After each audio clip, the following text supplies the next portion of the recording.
Welcome. Hello. Hi. My camera is too dark. I always do this. I should check this before I actually stream. 1 second. I think we're good. Everyone like the stream. How many times are we going to say like the stream today? Welcome. Wait, welcome stiltedly? It's me. I should superimpose my face on Bilbo saying welcome and just do that myself. Anybody have any CGI experience? I could probably do that with AI, but who wants to do it with AI? Who wants to do it with AI these days? Happy Sunday. What's up? Does it sound odd? Is it like not recorded correctly? I just took a screen recording of that. Attila. Oh, Kim is. It's a Clasico today. I didn't even know it was El Clasico. Let's go Barca. I'm a big Barca, or not a big Barca fan, but more of a Barca fan than a Madrid fan. Attila, thanks for joining even for a little bit. What time's the game? I'm sure in like 10 minutes or something like that. Wait, you can't see me. Why can't you see me? Why can't you see me? There's the return of your favorite minor character? Butterbur? I'm going to guess that's Butterbur. Or maybe like Gildor returns. Gildor's been moving really slowly, inch by inch to the west.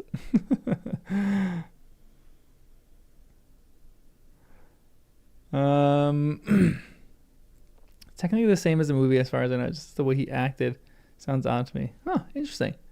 There's every once in a while something like that comes up in a movie for me where I'm like, well, I've watched it like 1,000 times and I'm like, the way they just delivered that line, it just seems weird. Sound editing or whatever. The one line that I always think is weird in Lord of the Rings is when Aragorn in the Council of Elrond goes, the ring answers to Sauron alone. It has no other master. It sounds like he is running out of breath and is trying to say that with the last little bit of breath that he has. I always notice that whenever I watch it. I'm like, just take a deep breath right before you said that line. No visual or audio issues. Excellent. Love that. Gravel nerd. Can't stay long either. Yeah, I'll enjoy that on the commute tomorrow morning. Bummer you can't stay long. Yeah, that's the only moment of the movies he sounds really nasally. But yeah, I agree. It sounded like he had a totally different accent. It has no other master. Like, what? Is he turning into Gollum right there? Benjamin. It's all right. You can't stay long. It's all right. These are on YouTube forever. Hopefully, unless they get copyright flagged or something. Yeah, just chill and hang out with us for the start. An even better minor character returns. Oh my gosh. The ring also answers to Dave. Dave could command the ring. He sounds American in the Prancing Pony. That's great. He's like, that's like a great introduction to a character. Honestly, character introductions are kind of hard to do. That's a really great one. That's one of the all-time greats in all movie and TV lore. It's a great one. Anybody who talks funny is Gollum, yeah. Did I see your chat comment? I see a lot of your chat comments. Wait, Narnia, can you see me now? Weird. I don't know what's going on. But everyone, like the stream. Also, Michael, thanks for the $5 too. I'm excited for your minor character to come. 600 million views. Wow. All right, guys, that's our goal. That's our goal. Today's goal. I should make the goal instead for us to surpass El Clasico. So more people watching me read a small chapter of Lord of the Rings and are watching maybe the greatest rival soccer game of all time in El Clasico.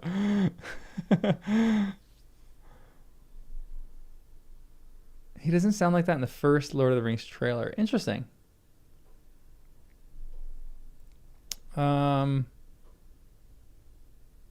Notice how Frodo is in the background a little bit. Doesn't want a sword. Wait, what do you mean? Did you notice how Frodo is like in the background a little bit and doesn't want a sword? That is very important to his character. Huh? Astonishing number of people. Shadowrun, I'm with you. Although I love a good soccer game. I am so excited for the World Cup. Except the World Cup tickets are ridiculously expensive and I can't afford them, so I'm not going to a game. But I'm still very excited for the World Cup. And the final is right in my backyard. In the Meadowlands of New Jersey.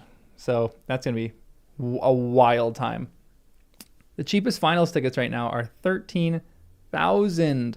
1,000. That's insane. Imagine 13,000. Imagine. I mean, World Cup final tickets. Like the last World Cup final was maybe the greatest soccer game in human history.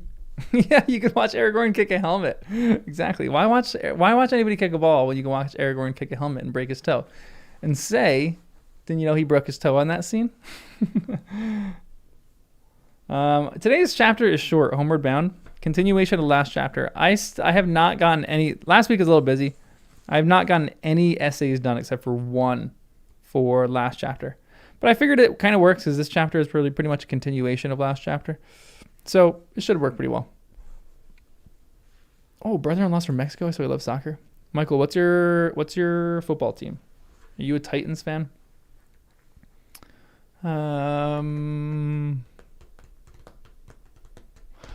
Quick question for anybody who has watched the majority of my videos on Lord of the Rings, because we're kind of wrapping up to the end of. Oh, that's sad. We have 3 more chapters to the end. Ah, man, that's sad. But then we get to start a reread. What has been the most memorable video that you've seen on the channel? I'm just curious about this. I'm trying to do some research. Ooh, volunteers. Nice. Yeah, everyone. Thank you, Tolkien Rants. Like the stream. Also subscribe. Everyone's got to subscribe in order to chat. So, you know. I'm not beating up on Eowyn. What are you talking about? I'm beating up on Eowyn. Would never beat up on Eowyn. She's my favorite. They ate the stew video. I gotta start doing more little small comedic ones. Oh, the Gimli and Galadriel moment. Still one of my. That was one of my not favorite videos to record, but maybe one of the most memorable to record because that moment just floored me. Oh man, I got the paperback for Christmas. Love that. Wait, I made 9 videos on her, on Galadriel or Eowyn. I made 9 videos on Eowyn. Dang, one of those was Lizzie's video. So, reaction to meeting Faramir. That was a fun video. That was a really fun video. That was a long video, I think. Ooh, the tears of wine are the blessedness. That was a fun one too. Yeah, this copy is falling apart. All my but these ones I'm gonna kind of cherish because I just beat these suckers up. They were like $6 on Amazon or something like that, something crazy cheap.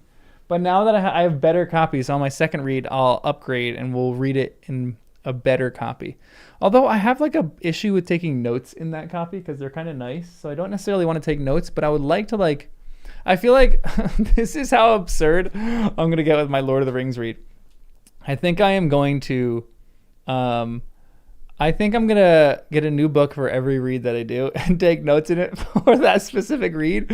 So I'll have a whole entire bookshelf of all Lord of the Rings in like 50 years. And I'll be like, this is the first time I read it. This is the second time I read it. This is the third time I read it. I'm just going to keep doing that. Just get new and new copies of Lord of the Rings and just take notes in all of them.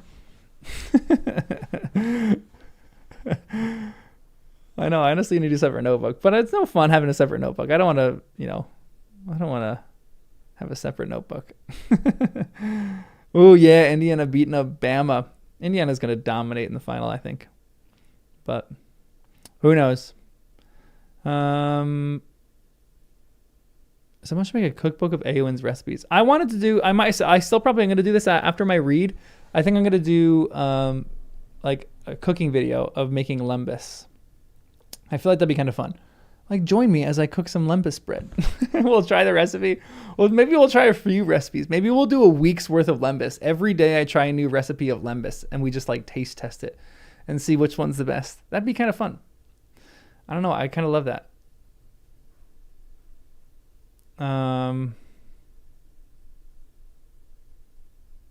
Just finished listening to the group podcast in the fellowship. I'm glad. I'm so glad you don't shout as much. The beginning, I barely understood this. It was fun too, because the beginning, I was just trying to listen to it, so I didn't really have like a very, very good grasp on it. And then when I stopped and was like, I need to actually read this, then that's when I started to get a better understanding of it. That's when it was a lot more fun. That's when I started to really write the essays too. And I was like, oh, this is one of the best books I've ever read. And I'm only in the first chapter. This is really fun.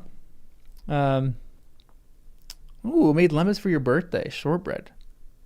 I think there's a bunch of different like recipes on it. That's right. We had a discussion what planet it was on. Hey, Wes, what's up? What are you doing? Come here. Oh, you want to play. You're like in a playful mood right now, huh? Wes is just chilling. I just gave him a little peanut butter. So he was just licking some peanut butter. Now he's good. Happy Hobbits channel. They have quite a few Lord of the Rings recipes. We got to make some Miravor. That's what we got to make. I don't know if that's I don't know. What do you mean the recent videos I've covered Bombadil? Because I don't think I've covered Bombadil in recent videos. Yeah, I'm really excited for the next chapter. I mean, I'm really excited for this chapter because this is more like I love emotionally packed chapters with the Scouring of the Shire. It's going to be next week. It's going to be good. Yo mama jokes. Your mom sounds cool. It's like a positive yo mama joke. Billy Gordon's you've had worse things in your mouth. Wow. Yeah, I feel like Miravor would be alcoholic. I feel like it's just like a cocktail. You'd make Miravor cocktail. And then there's like the bad one of the orcs. You just make it not good. Or put something gross in it. I don't know what they would do. Because it's like a seems like a replica of the Miravor. So I don't know what that is. Has anybody? It's like ambrosia. I like that actually. Yeah, that makes sense. What do you think the orc stuff is? Or do you think the orc stuff is like ambrosia? Your favorite chapter is the last one. Excellent. Non-alcoholic rosewater. Interesting. I feel like rosewater for sure would be it. Yeah, honestly, that is a great description of the orc version of Miravor. It is you pour like I feel like you pour a bunch of like Fireball whiskey and then put a 5-hour energy in that with a monster. That is the orc version of that. You would drink that and you'd die. You'd have a heart attack immediately. Fermented blood, that is disgusting. Here's another question for you guys. What do you think is the most debated thing in Lord of the Rings? Yeah, I mean, I'm okay with you guys being here for the dog. He just went into the kitchen. He's just lying down. Can't even see him, but he's the best. What do you think is the most debated issue in Lord of the Rings? Balrogs? If Denethor is good or bad? That doesn't seem like a debate to me, although it is very debatable. Ooh, Bombadil, Balrog wings. Yeah, Fireball whiskey does feel very American, to be completely honest.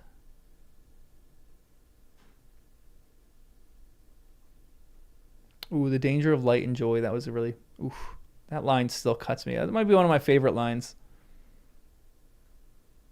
The free will. Necessity of Tom Bombadil. Ooh, the necessity of Tom Bombadil. Huh. Can orcs be redeemed? Interesting, because I made a bunch of videos on that. Whenever I make those videos, I feel like I'm like touching onto some testy like issues. Like I might be super controversial, but no, those are always great because like everyone's like, oh no, this is like something Tolkien himself struggled with. Yeah, I feel like the Balrogs have wings thing is just like a fun debate. Fireball is the pyre of Denethor. Honestly, I think the biggest debate that we've had in our community so far has been Denethor being good or bad. That is the one that started the most heated debates. I think Tom Bombadil is honestly more of a fun kind of debate too. Like that's such a mystery that like everyone wants to know and talk about that. But I feel like the one that has been the most heated debate on the channel specifically has been on the character of Denethor and my reading of Denethor. Yeah, allegory or not. I feel like okay, so that's actually an interesting one. I feel like most Tolkien fans would probably agree that it's not allegory. That Tolkien didn't want it to be read allegorically, and that he didn't necessarily write it allegorically, but he infused a lot of his meaning for his Catholic faith into it, which isn't necessarily allegory, but Denethor is basically Sauron, except mortal. Exactly my point. I could not stand Denethor, and I still think it's shocking because I just don't think he's that significantly different from the movies. He is, but he's not. He's not as big of a difference from as Faramir is, or even how Gimli is. Tolkien rants. Are you blink twice if you're okay? Have you just been kidnapped? I feel like Bombadil is one of the most interesting characters too. Just for the ambiguity of that. There's just a lot of interest there. Yeah, not a good person, competent leader, excellent character, doing exactly what he should. Honestly, that is a great depiction. I think he's such an excellent character in this book. I think he's a more interesting character, obviously a more interesting character in the book than the movie because he's so debatable. And this is like the basis of I think all the debates on Denethor on the channel were the exact point of showing how interesting of a character he is. Because everyone has so many opinions on Denethor. Faramir is identical in the movies versus the books. Honestly, Goldberry, the malevolent spirit of Caradhras? Interesting. Denethor is a character. Honestly, that's actually that'd be a fascinating essay to do. Now, Tolkien rants, you got to do an essay on that. You should write how Denethor is like an anomaly. You should just rename your channel to Denethor Hater or Denethor Ranter. How Denethor feels like a character from Game of Thrones, like just dropped into Lord of the Rings, and why it literally is so interesting, but it also just throws people off. Pro Clefo watching at 1.25 speed. Good. Hustle. I should start talking at 1.25 speed, so then it goes to 1.5 speed. But I think you don't even have to read it. You can kind of just like say he feels like a Game of Thrones character because he's just so ambiguous and so troubled. Oh, you have the opportunity to see all the Lord of the Rings extended films in one sitting. Oh my gosh. That is a long time, but that'd be kind of fun. And who among us, who in the world could say that they've done that? That is actually an accomplishment.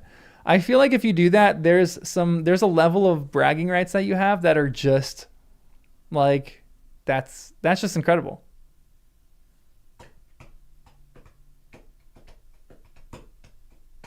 Tolkien is great at portraying defective characters. Interesting. That's really interesting because in Lord of the Rings right now, I feel like he does that well, but he doesn't have a ton of characters who are that defective. But I'm sure in his other stuff that there's going to be some.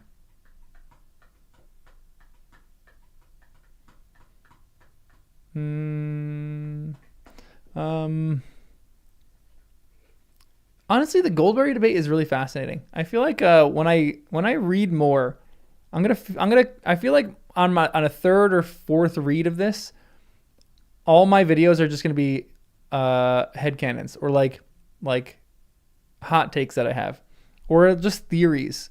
Like I'm gonna make a video about who is Goldberry and come up with some wild non-canonical theory about it that no one's ever heard of. Just kidding. Every theory has probably already been brought up, but I'm gonna talk about how Goldberry is like really an Entwife or something like that.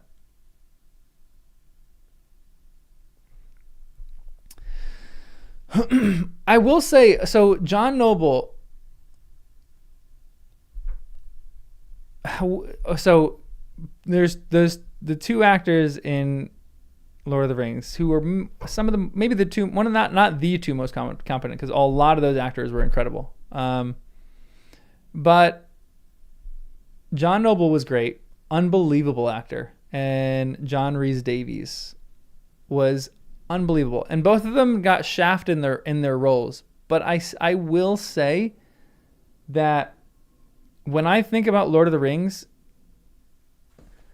it's like John Noble still acted as one of the most iconic, most hated characters on screen. Just like period. Like his acting job wasn't according to the book necessarily, but still was just unbelievable acting. Like phenomenal acting. Like incredible acting. To the same point of like, I would say like, even like Alan Rickman portraying Snape. That's not, he is not a good adaptation of Snape in the book. And Snape in the book is a lot meaner and really doesn't have a ton of redeeming qualities. Alan Rickman transformed that character, honestly, in a really great way, to the point where I think he like is one of the greatest ambiguous gray characters, like acting wise. Like he just did such a good job on that. Leviosa. Yeah, greatest way to eat a tomato ever.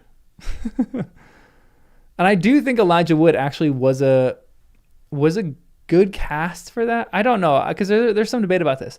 I made a video about this a long time ago, I remember. Also, everyone liked the stream. Come on. What the heck is going on? 56 likes, 124 viewers. Walk me through this. And we're going to start the read in 10 minutes. Someone asked me to talk for 40 minutes before we start. So that's my goal. Talk for 40 minutes before we can do this so that person can come watch. Here's a question. Frodo's age, is that well portrayed? Because Frodo looks young.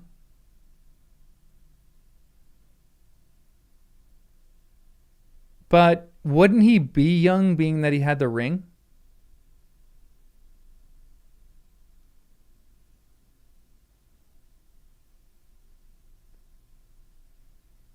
He should look young because the ring stopped him from aging. That's what I thought. But he was made much younger than in the books, for sure. So he should look 33. He should look me. He should look like a small mini version of me that really is 50 years old. That's crazy. He does look a little too young, maybe. But here's another question that I have is, do hobbits just look younger because like their coming of age is 33? Is a 33-year-old hobbit, does a 33-year-old hobbit look like an 18-year-old human?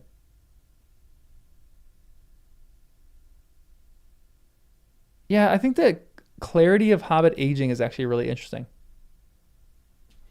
Like, maybe my question is that when a hobbit, like 18, we talk about how like 18 to 21 is kind of like when a like, not when we really stop growing, but like, when we're becoming more of like an adult. And like, I guess I think like a man stops growing at like 25 and a female stops growing at like 23 or something like that. So that's kind of like, I guess, the coming of age. But like, does a hobbit stop growing at 33? Like, is that when they're done with maturity and like that's when they are like a fully realized adult? Hobbits age a little slower, but he should still look like he's in his late 20s. Honestly, I can't really tell the difference sometimes between like someone who's in their late 20s and like early 20s. I think the older I get, the less I can actually differentiate age. Like, I'm talking to people who are like 20 in their early 20s. I'm like, oh, you guys are my age. And I'm talking to people who are like 50. And I'm like, oh, I'm your age. Like, it just is muddied. Pippin is 29. Baragorn tells me he looks like a 9-year-old. Yeah, for sure. So Frodo looks a little too old in the movies now. I feel like I feel like he was just cast decently well. But I just don't like him as a character in the movies anymore. Like, I don't think he I think he was cast well. I just don't think Elijah Wood maybe got the right lines or direction for what that character should have been like. And I do think all 4 hobbits were cast exceptionally well. And honestly, I think everyone in the Fellowship was cast well. I just think it boils down to writing. I think they were given wrong direction and wrong writing for some of the lines. I think it's like, maybe this is a hot take, but I think it's one of the best cast movies of all time. But writing the lines that were given to the characters, I just don't think are right. Interesting, you disagree with most of the casting. Fascinating. I mean, there's like discrepancies. Like Aragorn should be taller, right? Gandalf should be shorter. Like there's small things like that, but I don't care that much about those things. But I do think the cast itself was like maybe not perfectly in line with the movie, but yeah. I have mixed feelings on The Hunt for Gollum. I don't know that much about it. Didn't Viggo Mortensen just sign off? Like, isn't he not in it anymore?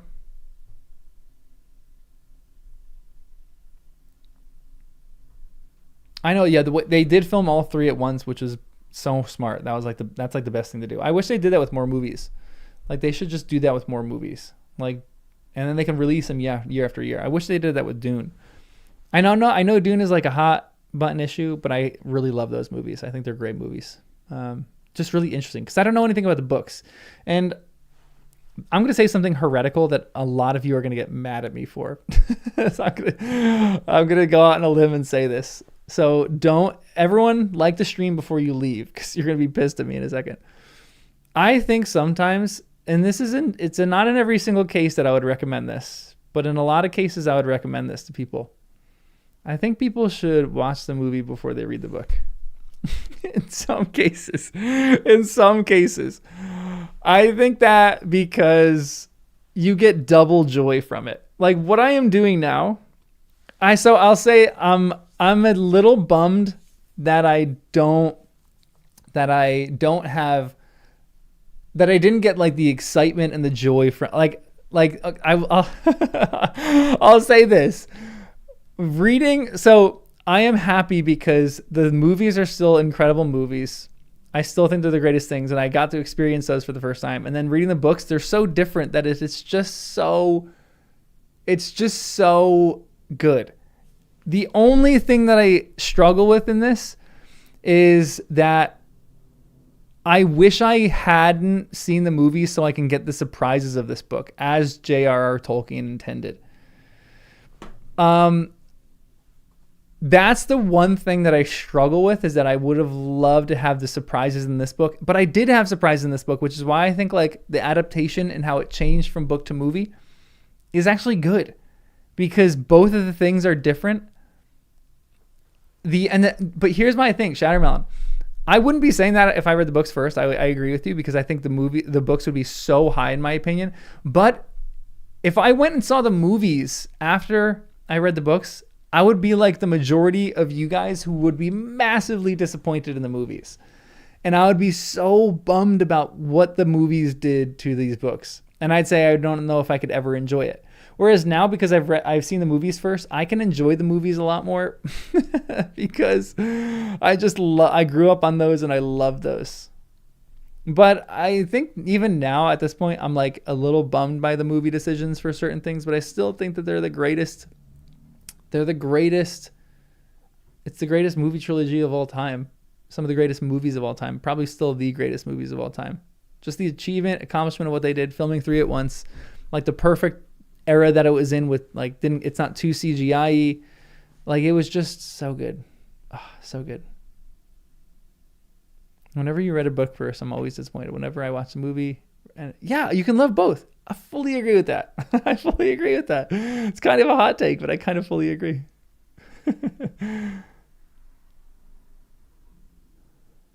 Elrond is not perfect, but the most of that line makes him out to be harsh. Which line from Elrond? Yeah, Elrond in the Rings of Power doesn't do it for me.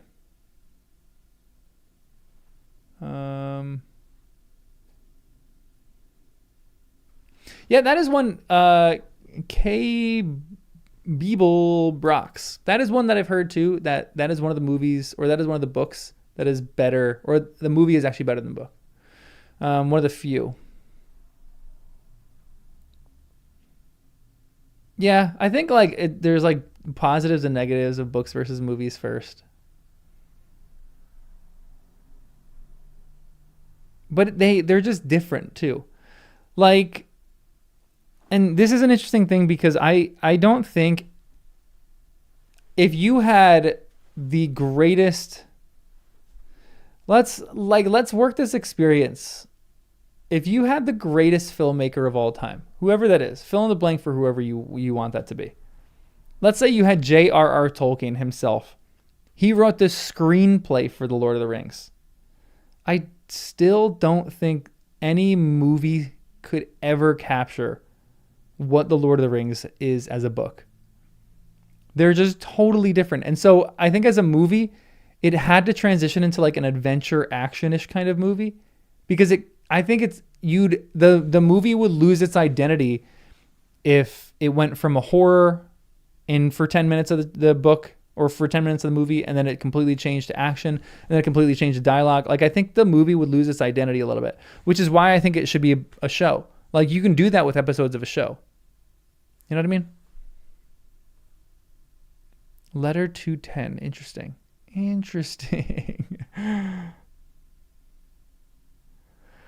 Like, I would love for this to be a 3-season show.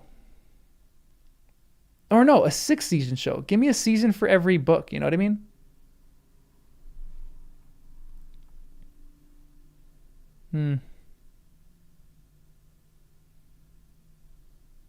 Movie Elrond sneers at men are weak.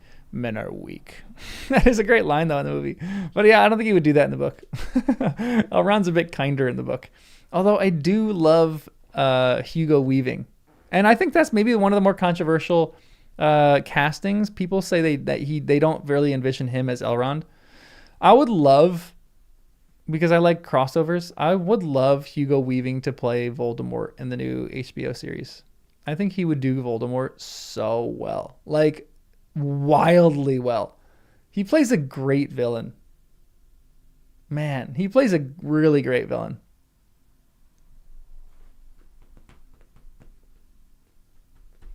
Books have infinite CGI budgets. Exactly. My head is the greatest CGI thing. I've never seen a movie that does CGI better than my mind.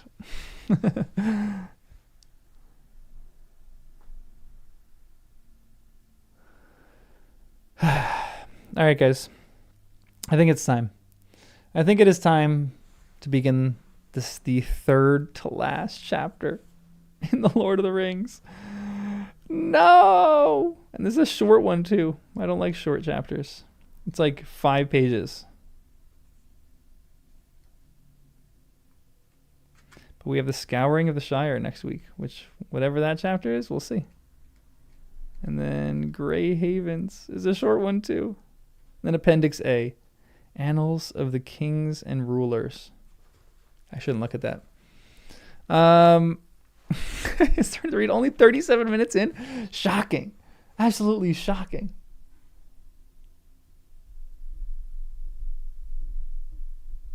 Oh, yeah. One more like the stream. Everyone, like the stream. Come on, everyone. Guys. What's going on here? You got to like the stream. Appendix A is a beast. I'm pumped for the appendices. I'm just pumped for everything on Tolkien. Like, Lord of the Rings has just created so much buy-in for this world for me. It's just extraordinary. Like, I'm excited for the appendices. I'm excited for the Hobbit. I'm excited for the Silmarillion. I'm excited for the Unfinished Tales. I'm excited for the history of Middle-earth. I'm excited for Beren and Luthien and the Children of Húrin and a reread of everything. I'm excited for the rest of my life with Tolkien. A little bummed I didn't get into this earlier, but then we wouldn't be here. So, the Fellowship of the King, which is that a fanfic or something? Kathy Parkinson, welcome. I just saw you became a member. Welcome.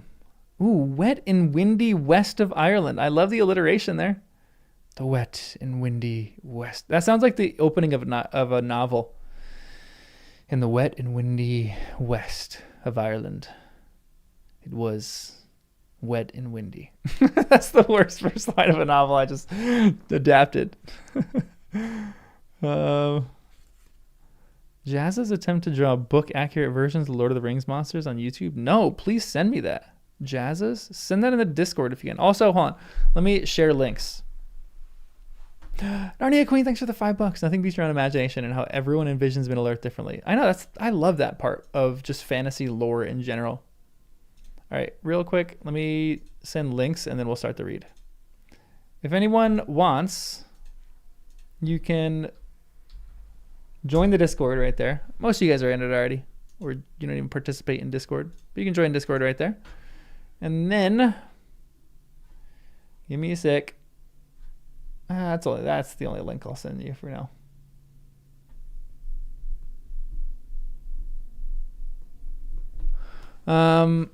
You guys probably know about the other channels. If you want, join First Time Classics. I'm reading Pride and Prejudice, and then we're gonna do some other stuff. I think we're gonna do Wuthering Heights next, but we'll see. So you can join all those channels. So those channels, if you go to the main First Timers channel, go to the home page, and they're all there. And of course, like the stream. All right. Without further ado, this is chapter 7. Chapter 7, Homeward Bound. With a really dull pencil. Every time I finish a stream, I go, oh, I need to sharpen that pencil. And every time I actually hit end stream, I forget. This one looks like it's broken. But my pencil sharpener is in my garage. Don't ask me why, but I don't want to go out there. So, chapter 7, Homeward Bound.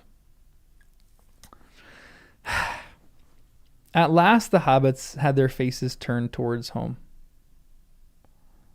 Aww. This is... My heart is not going to do well on this. You can send it in the Tolkien, the Lord of the Rings channel, in Imladris. I think we're in Imladris. Are we still in Imladris right now? I think, is the final resting place of the Discord channel going to be the Shire? No, we have to go, we have to do the Hobbit, so we'll change the name for the Hobbit stuff. At last, the hobbits had their faces turned toward home.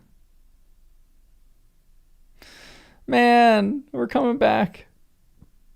Coming back to Eden. They were eager now to see the Shire again. But at first, they rode only slowly. That is...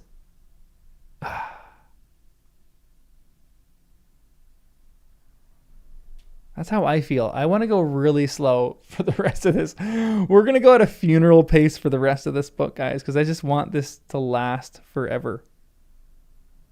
But at first they rode only slowly, for Frodo had been ill at ease. The stab, the Morgul wound, still messing with him? When they came to the ford of Bruinen...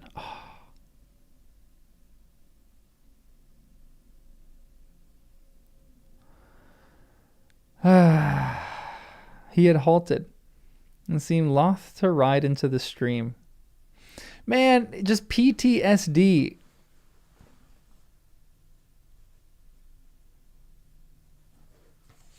Like, he's visiting these places and he's going, oh, that's where I had a great moment. Right in that water, I stood up to the ring race by myself. With not Arwen, with not Glorfindel, without Aragorn. It was all on my own.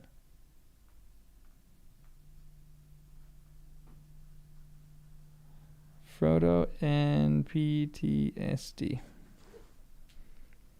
And they noted that for a while his eyes appeared not to see them or things about him.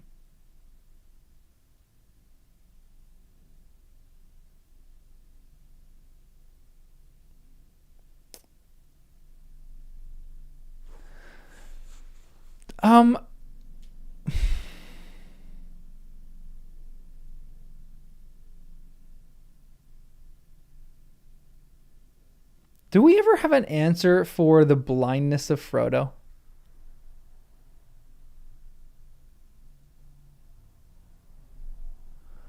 Like, you know what I mean? I feel like that has come up in the books here and there, and I think that's because of the stab wound, but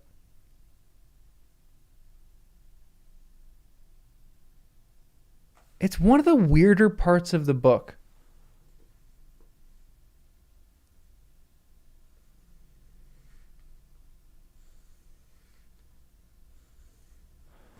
Like, all of a sudden, it just kind of randomly occurs. I feel like there's an essay in there.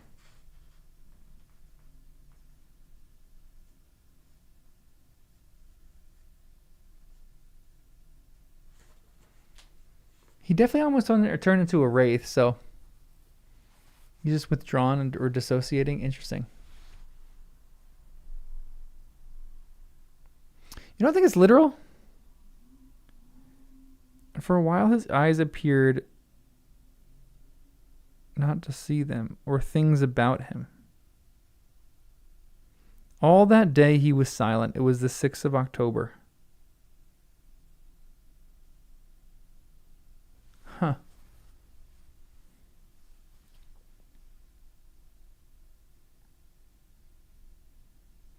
Cognitive blindness, not psychological. Interesting.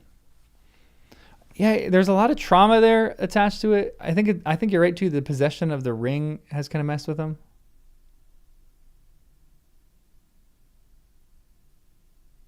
Honestly, anniversary pain feels like it could be it too. That's as I'd never heard of that before, but yeah. He's an elf now, down to the call of the sea. It's definitely PTSD to some extent. I wonder if like Tolkien experienced this a lot in war, seeing people like temporary blindness or something. Are you in pain, Frodo? Said Gandalf quietly as he rode by Frodo's side. I love Gandalf noticing that and saying that. Well, yes, I am, said Frodo. It is my shoulder. The wound aches and the memory of darkness is heavy on me. It was a year ago today. Alas. There are some wounds that cannot be wholly cured.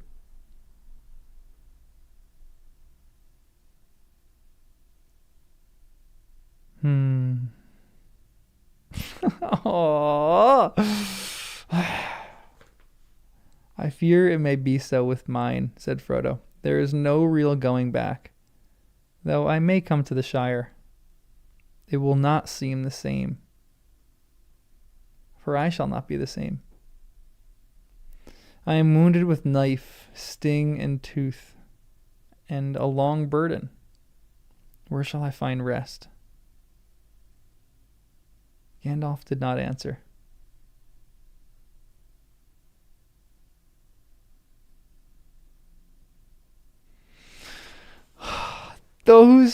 This is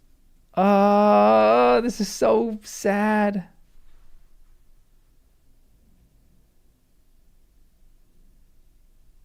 So, no one answer this, because this is hypothetical and me just thinking out loud.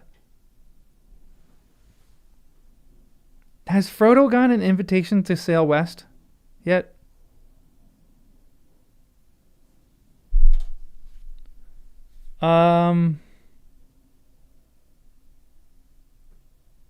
Bilbo got Arwen's ticket. Frodo doesn't have it in his mind yet that he's going to sail west. So he feels homeless. He feels like he's going to go back to the Shire and it's not going to necessarily be his home, which is tragic. So sad, because this is all he's been fighting for in the book. So he has. You thought, did Frodo or I thought Bilbo got his ticket, or Bilbo got Arwen's ticket. Maybe it was Frodo. I misread that. I still haven't reread last chapters. First time Gandalf has no answer. Honestly, first time he's like silenced. Frodo got Arwen's ticket. So Frodo does know he's going.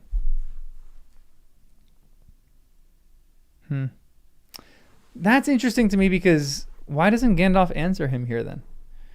Will Frodo not necessarily find rest in the Undying Lands then? Yeah, it might not be a ticket system, but I'm just gonna say it's a ticket system just to say it's a ticket system so far.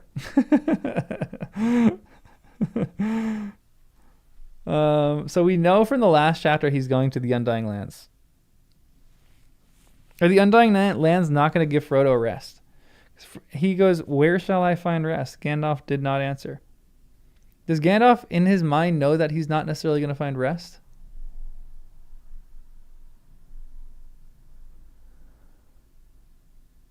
Frodo doesn't have to go. Yeah. Oh, man, this is so sad. The thing that he's been fighting for the most is the thing that he can't go back to because he's been so changed. This is another reason why Frodo is my favorite character in this book. I mean, my favorite among my 50 other favorite characters. But Frodo is truly my favorite character in this book.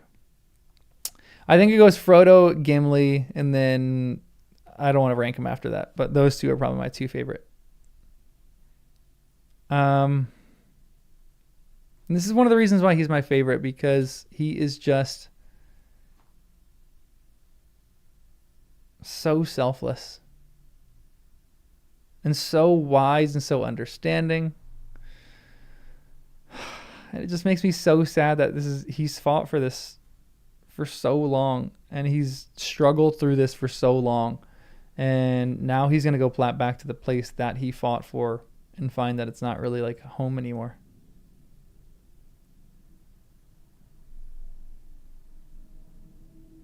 Man, I wonder if this is the same feeling that Bilbo had, which is why Bilbo did. But I feel like Bilbo did find a home again back in The Hobbit. But I haven't. I mean, we'll get there when we read that. So this section, these three little lines here, though, or this whole conversation. "Are you in pain, Frodo?" said Gandalf quietly as he rode by Frodo's side. "Well, yes, I am," said Frodo. "It is my shoulder. The wound aches, and the memory of darkness is heavy on me." He's still depressed. It was a year ago today. "Alas, there are some wounds that cannot be wholly cured," said Gandalf. I fear it may be so with mine," said Frodo. "There is no real going back. Though I might come to the Shire, it will not seem the same, for I shall not be the same. I am wounded with knife, sting, and tooth, and a long burden. Where shall I find rest?" Gandalf did not answer. Tooth. How is he injured with tooth? Oh, he got bit. He doesn't have a finger anymore. That's wild.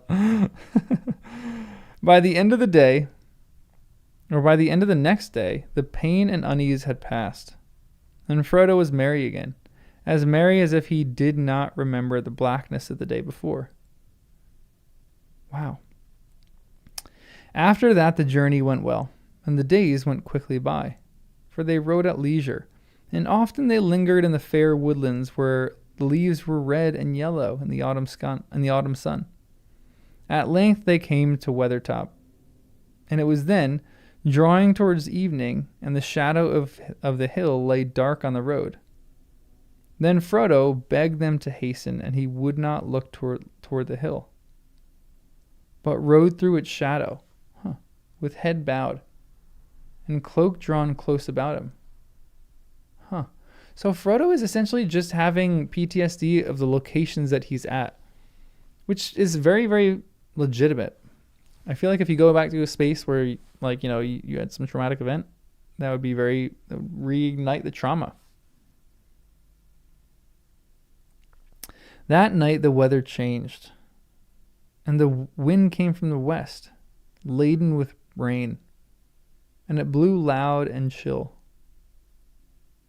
And the yellow leaves whirred like birds in the air. When they came to the Chetwood already, the boughs were almost bare, and a great curtain of rain veiled Bree Hill from their sight.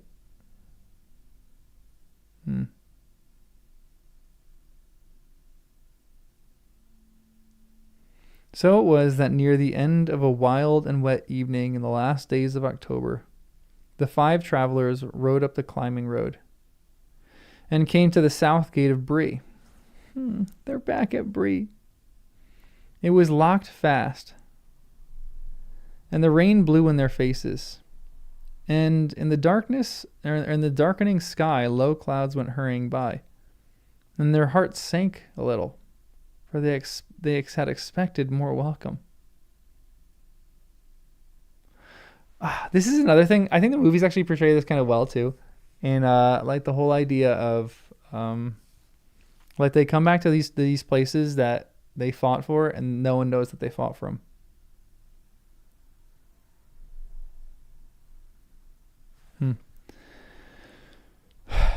When they had called many times, at last the gatekeeper came out, and they saw he carried a great cudgel.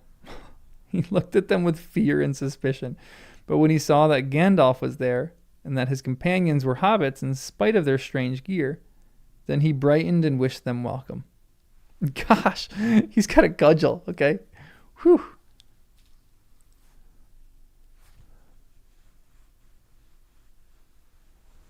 Yeah, I always envision Bree just like pouring too. Bree is just filled with rain. It's just raining all the time.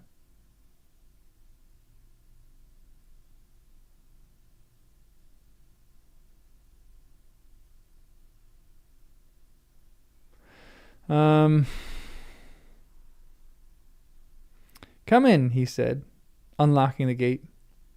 We won't stay for news out here in the cold and wet. A ruffianly evening. A ruffianly evening.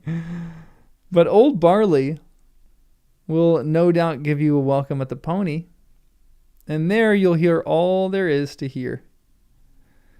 And there you'll hear later all that we say and more, laughed Gandalf. How is Harry? Harry? Harry Butterbur? Harry Potter? The gatekeeper scowled. Gone, he said. But you'd best ask Barliman. Huh. Good evening. Who's Harry? Harry Goatleaf? Potterbur? Honestly, great fun. Harry's the old gatekeeper. Interesting. Huh, I don't remember that. It's not that important, but that's kind of sad that Gandalf, that he's gone. I wonder where he went.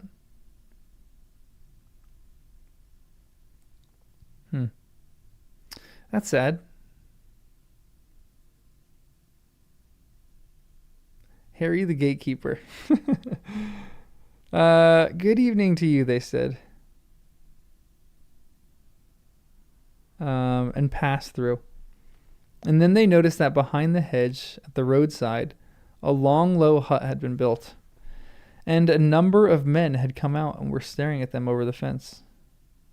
When they came to Bill Ferny's house, Sam, get him. Come on, Sam. When they came to Bill Ferny's house, they saw that the hedge there was tattered and unkempt, and the windows were all boarded up. Do you think you killed him with that apple, Sam? Said Pippin. I'm not so hopeful, Mr. Pippin, said Sam. But I'd like to know what became of that poor pony. He's been on my mind many a time, and the wolves howling and all.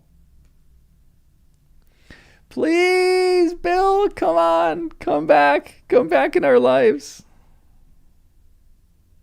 Please give me an appearance of Bill the Pony. Oh, I would love Bill the Pony to come back. I'm not so hopeful, Mr. Pippin. Oh no, sorry, that's paragraph 4. At last they came to the prancing pony. And that at least looked outwardly and unchanged. And there were lights behind the red curtains in the lower windows. They rang the bell. And Nob came to the door and opened it a crack and peeped through. Man, everything is so on edge. Like, no, everyone's like cracking open doors, not coming to doors. Everyone is so terrified in Bree. Like, this is like the shadow of fear. Like, the news hasn't spread yet to them that, evil's destroyed. So they're probably still terrified.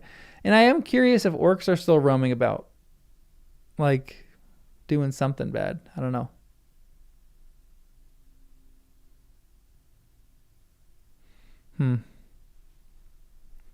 And when he saw them standing under the lamp, he gave a cry of surprise. "Mr. Butterbur, master," he shouted, "they've come back." "Oh, have they? I'll learn them," came Butterbur's voice. And out he came with a rush. And he had a club in his hand. But when he saw who they were, he stopped short. And the black scowl on his face changed to wonder and delight. "Aw, Nob, you woolly padded ninny." Oh, I'm going to start calling that people now. Woolly padded ninnies.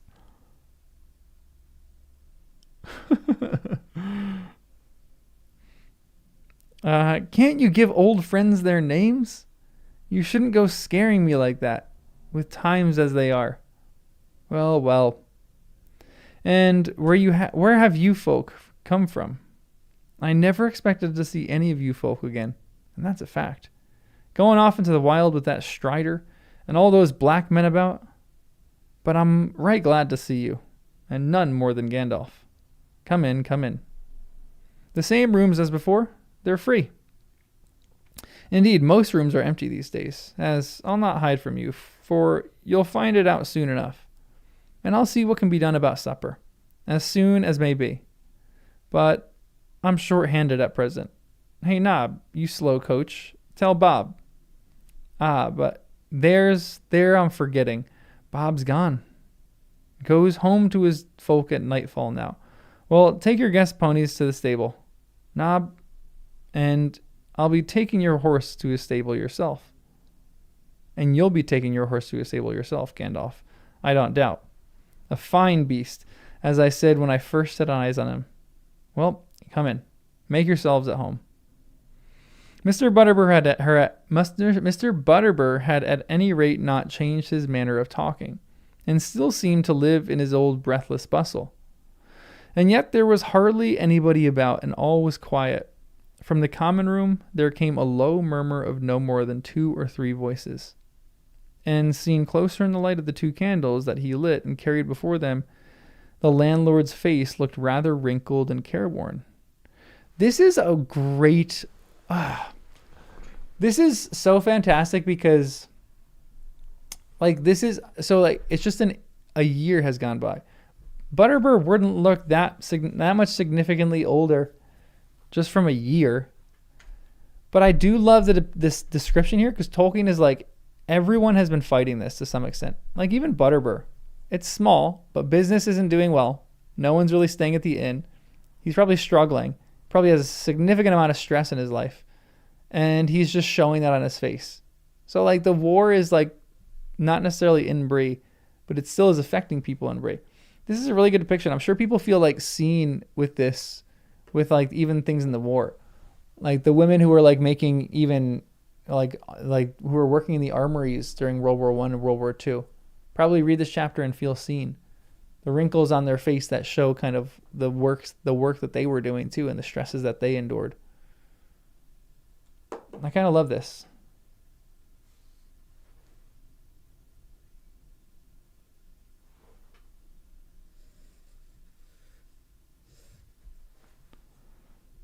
Hold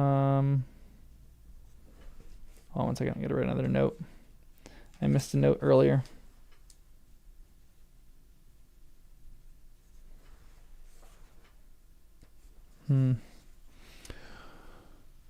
Honestly, Bree occupied France is a great analogy of that. The age of men is upon them.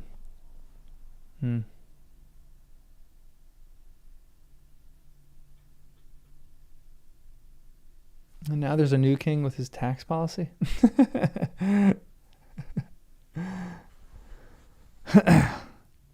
As they expected, Mr. Butterbur came to the parlor. Wait, actually. I missed a paragraph, sorry. He led them down the passage to the parlor that they had used on that strange night more than 1 year ago. And they followed him, a little disquieted, for it seemed plain to them that old Barlaman was putting a brave face on some trouble. Things were not what they had been. But they said nothing and waited. As they expected, Mr. Butterbur came to the parlor after supper to see if all had been to their liking. As indeed it had. No change for the worst. No change for the worse had yet come upon the beer or the victuals at the pony at any rate. Now, I won't make so bold as to suggest to you should come to the common room tonight, said Butterbur. You'll be tired, and there isn't many folk there this evening anyway. But if you could spare me half an hour before you go to your beds, I would dearly like to have some talk with you. Quiet-like, by ourselves. This is just what we should like too, said Gandalf. We are not tired.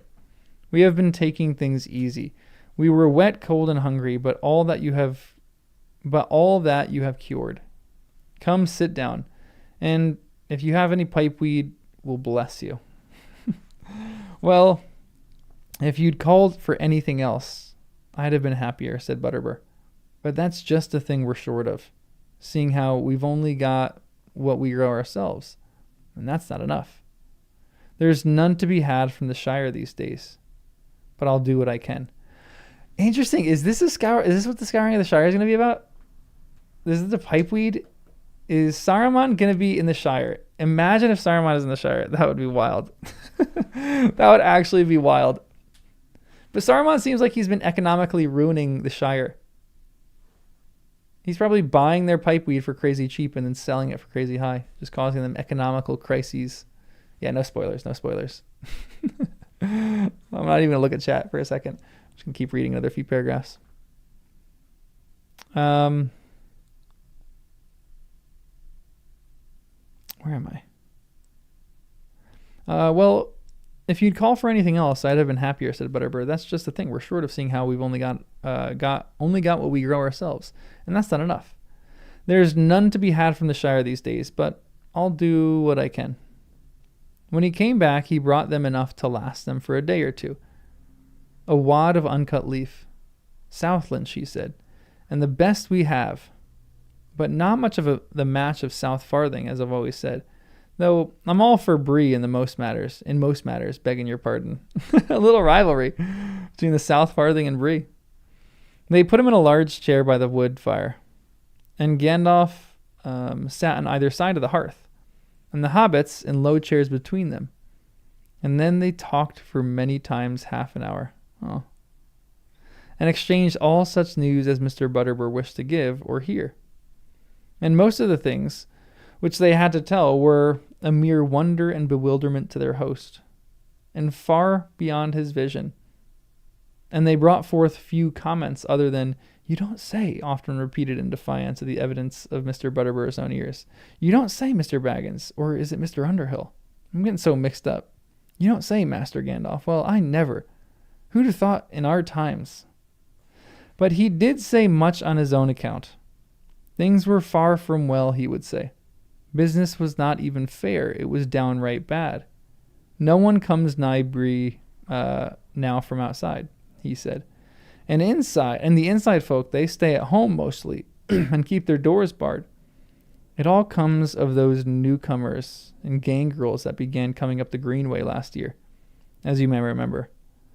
But more came later. Some were just poor bodies running away from trouble, but most were bad men, full of thievery and mischief. And there was trouble right here in Bree, bad trouble.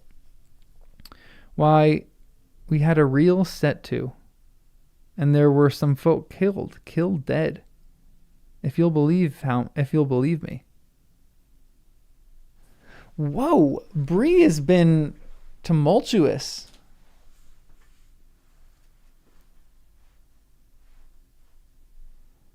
Bree's been going through it a little bit.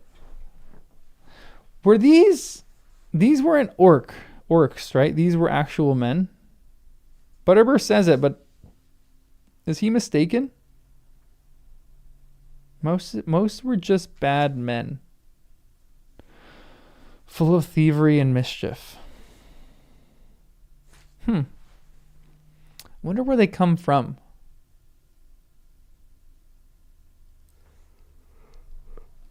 Interesting. Orcs too?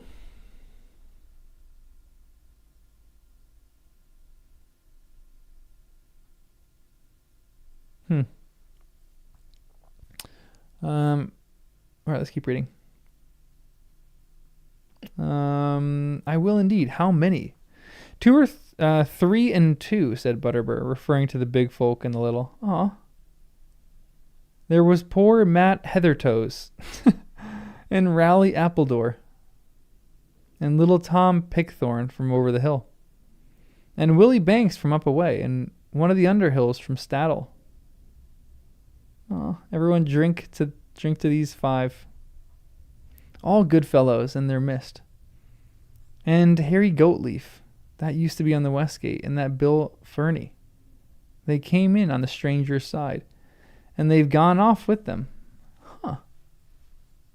Harry Goatleaf went off with them? That's sad. Is he captured by them? Or just taken in by them? And they've gone off with them. And it's my belief they let them in.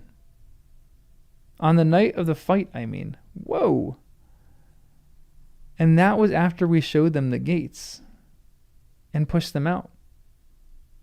Before the year's end, that was. And the fight was early in the new year after the heavy snow we had. So this fight was a few months ago. Wow. Wait, when is New Year for the Shire? Or for Middle Earth? Is the New Year January? Excuse it. And now they're gone for robbers and live outside, hiding in the woods beyond Archet, and out in the wilds north away. It's like a bit of the bad old times tales tell of. It isn't safe on the road and nobody goes far. And folk lock up early. We have to keep watchers all around the fence and put a lot of men on the gates at night.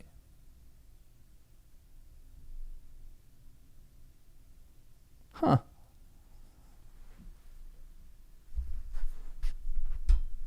Barely after the fellowship departed. Interesting. Seems like a dangerous town. 9 months ago. 4 villages.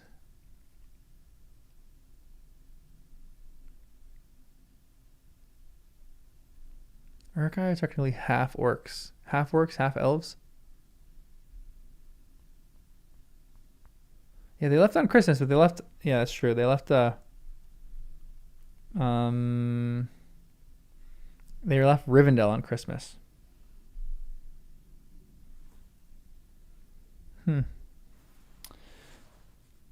Well, no one troubled us, said Pippin, and we came along slowly and kept no watch.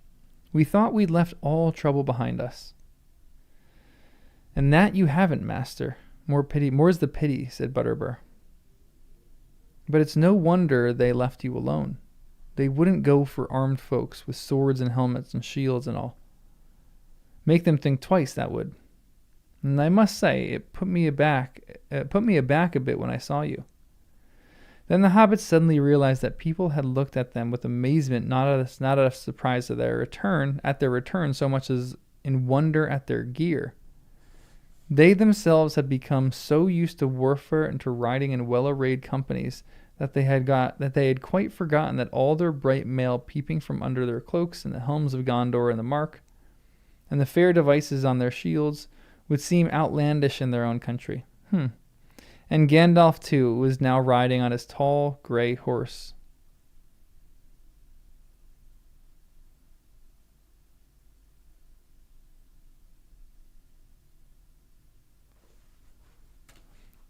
Huh?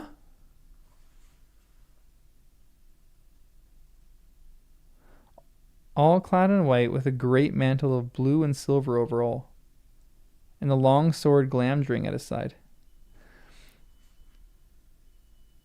Shadowfax is gray? Why did I not know that? I thought he was white. I thought the book depicted him as white. He's silver. Okay, silver makes more sense to me. But for me, silver is white. That's so dumb of me. Wow, that's crazy.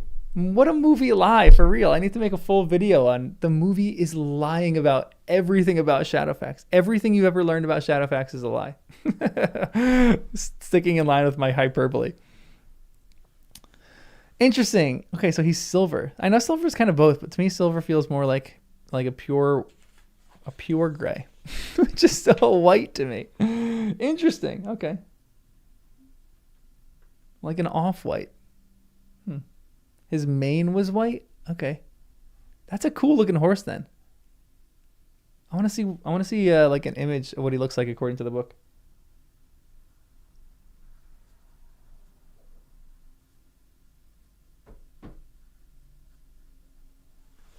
Interesting. I kind of like that he's silver.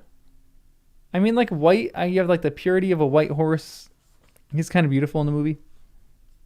Interesting. That kind of caught me off guard there. I was like, what happened to Shadowfax? Did I miss something about what happened to Shadowfax?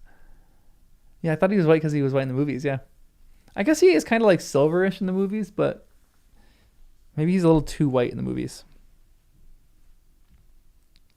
Gandalf laughed. Well, well, he said.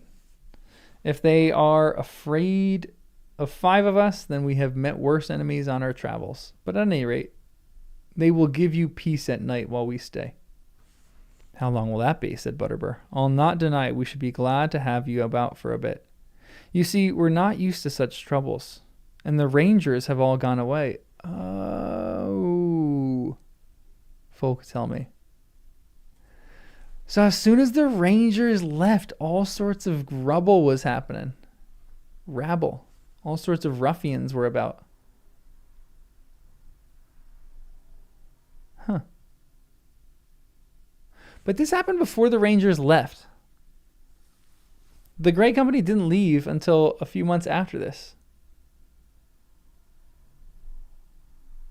Like the Grey Company probably left when? In like March? No, like February? Maybe? I forgot. I'm trying to figure out times and stuff like that. And Butterbur, does Butterbur know that the Rangers are out helping their lands? He seems almost afraid of the Rangers.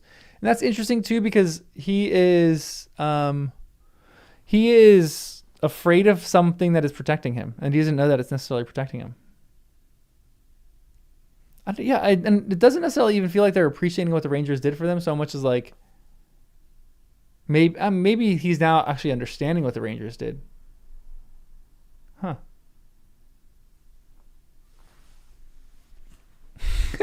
Read the next sentence. All right, we'll see what the next sentence is. Where are we? I don't think we've rightly understood till now what they did for us. Guys, why don't you just ever tell me to read the next word, read the next sentence? It's just right there. I always do that. If we could count on, it would take a lot. If we had a dime for every time I did that, we'd have a lot of dimes. We'd have at least $1 worth of dimes. For there's been worse than robbers about.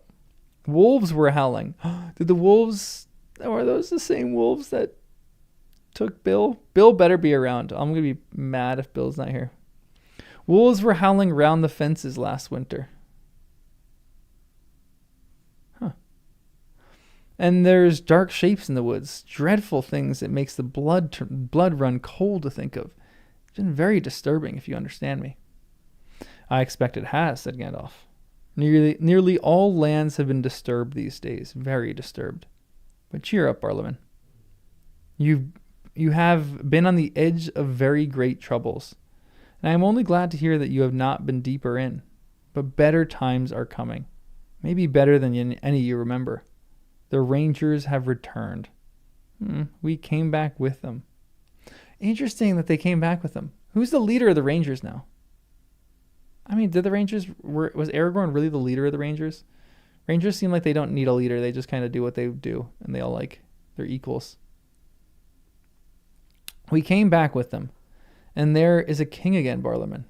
He will soon be turning his mind this way. Huh. He's going to come restore the North? Still Aragorn, he's kind of the leader, the chieftain. Chieftain's a good word to say. I know. Rest in peace, Halbrad. Loved Halbrad. Oh. Rest in peace, Halbrad. We'll never forget you. Then the Greenway will be opened again. and his messengers will come north. And there will be comings and goings, and the evil things will be driven out of the wastelands. Indeed, the waste in time will be waste no longer, and there will be people and fields where once there was wilderness. Huh.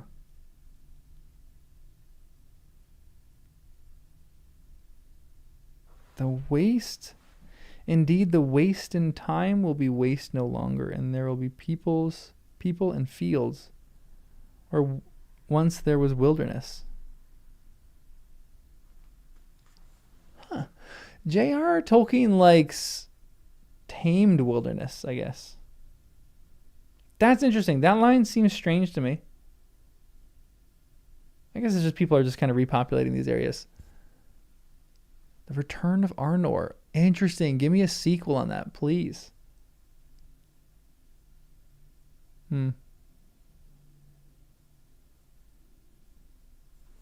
Appendix stuff. Excellent. Yes, that makes me so happy. Mr. Butterburst shook his head. There's a few decent, respectable folk on the road. That won't do no harm, he said. But we don't want no more rabble and ruffians. And we don't want no outsiders at Bree, nor near Bree at all. We want to be let alone.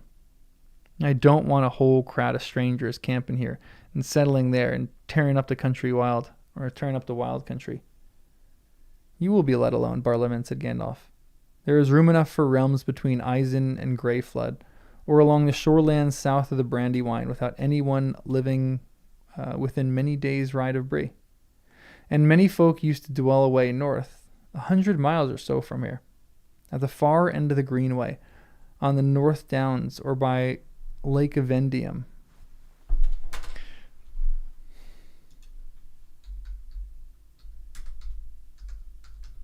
Map. It's map time. The Shire map.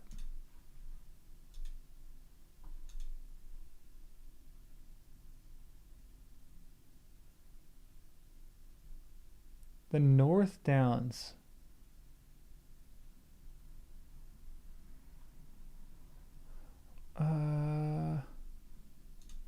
That map doesn't do it for me.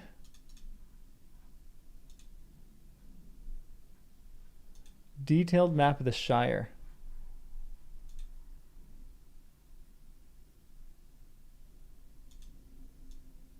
The North Downs. Ooh, this is kind of a cool map. Hold on. Let me pull it up.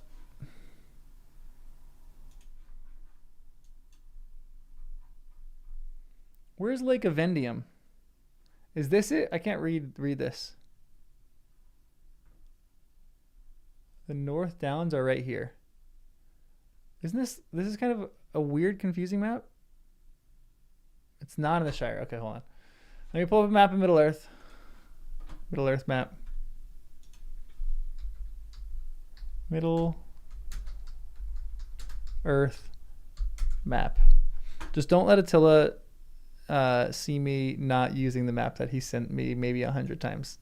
Because I still have that somewhere on my computer, but it's somewhere.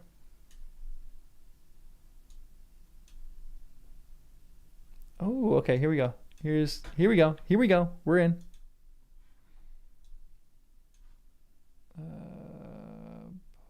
Timelines. No, not timelines. Paths. Let's get that path out of there. Okay, so they're in Bree. Oh, wow. You know, this is weird in my mind, but I always imagined Rivendell was... Oh, why did I always imagine Rivendell was south of them? I guess it just goes straight here to Rivendell. Interesting. Okay, so they're in Bree. Almost back here. But this at the North Downs and Fornost, and Lake Avendium. Hold on, what did it say about this? 1 second.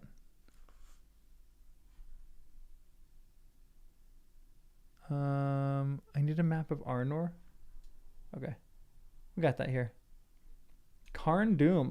What? Wait. Carn Doom. What did I read about Carn Doom? Carn Doom was in something that I remember reading.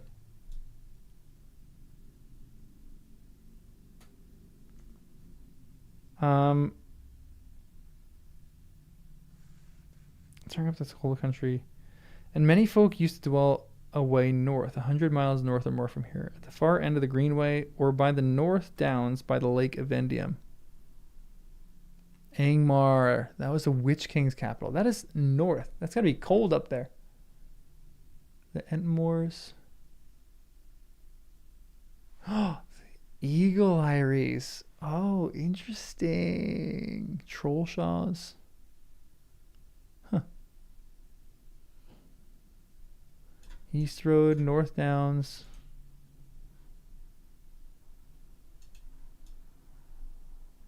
Evendim. Thanks for the $5 too. Thank you, Michael. Evendim. I will always remember that, or I will remember that at least for a few more pronunciations. Then might forget that. Evendim. Evendim. Evendim. Evendim. Evendim. Evendim. Evendim. Lake Evendim. Evening, and dim as in dim. I like how you gave me a pronunciation and I literally couldn't even pronounce it. Even dim. Yeah, I'm distracted looking at eagles' nests over here. E is an Elrond. Evendim.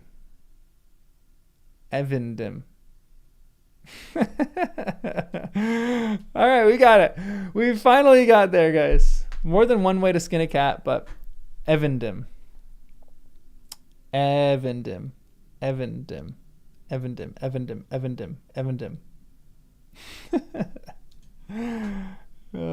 This is hilarious.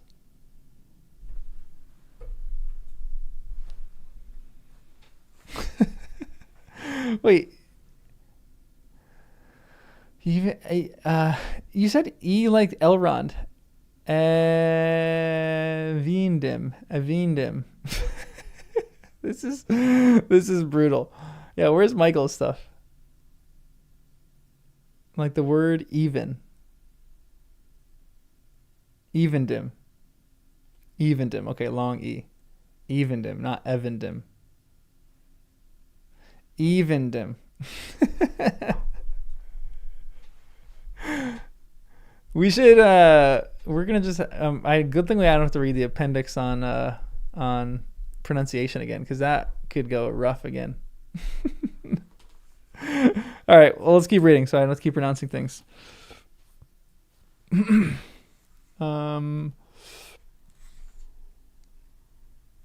Up away by Deadman's Dyke, said Butterbur, looking even more dubious. That's haunted land, they say. None but a robber would go there. The rangers go there, said Gandalf. Deadman's Dyke, you say. So it has been called for long years, but its right name, Barlaman, is Fornost Arain. Oh, gosh. Don't worry about my pronunciation, guys. Norbury of the Kings. And the king will come there again one day. And then you'll have some fair folk riding through. Well, that sounds more hopeful, I'll allow, said Butterbur. And it will be good for business, no doubt, so long as he lets Bree alone. He will, said Gandalf. He knows it and loves it. Does he now, said Butterbur, looking puzzled. Though I'm sure I don't know why he should, sitting in his big chair up in his great castle, hundreds of miles away, and drinking wine out of a golden cup. I shouldn't wonder. The people are already complaining about the politics and already complaining about the leadership of the country, and they don't even know who this guy is yet. Bree is like just a place that likes to grumble. If you like to grumble, you'd love Bree. It's rainy. Everyone's kind of miserable there. It's like some really rainy town in England that they just like to kind of get grumpy and talk about how they don't like any politician. Even if a politician is like the greatest politician of all time, even if a king is the greatest king of all time, they're still going to complain about him and find ways to complain about him. What's the pony to him? Or mugs of beer? They're like, he drinks wine. He doesn't even drink beer. Not but what my beer is good at. Or not, but what my beer is good, Gandalf. It's been uncommon good since you came in the autumn of last year and put a good word on it. And that's been a comfort in trouble, I will say. Ah, said Sam. But he says your beer is always good. He says? Of course he does. He's Strider, the chief of the Rangers. Haven't you got that into your head yet? It went in at last, and Butterbeer's face was a study in wonder. The eyes in his broad face grew round, and his mouth opened wide, and he gasped. Strider? He exclaimed when he got his breath back. With him a crown and all? And a golden cup? Well, what are we coming to? Better times for Bree at any rate, said Gandalf. I hope so. So I'm sure, said Butterbeer. Well, this has been the nicest chat I've had in months of Mondays. In a month of Mondays. Wow, I like that. It's been a month of Mondays. That's a great phrase. I'm going to start using this. This has been the nicest chat that I've had in a month of Mondays. What a great phrase. That's awesome. I love that. A month of Mondays. Yeah, it is such a good little colorful turn of phrase. Just like a good expression. 1 second. I gotta write something. Write a note. Butterbeer.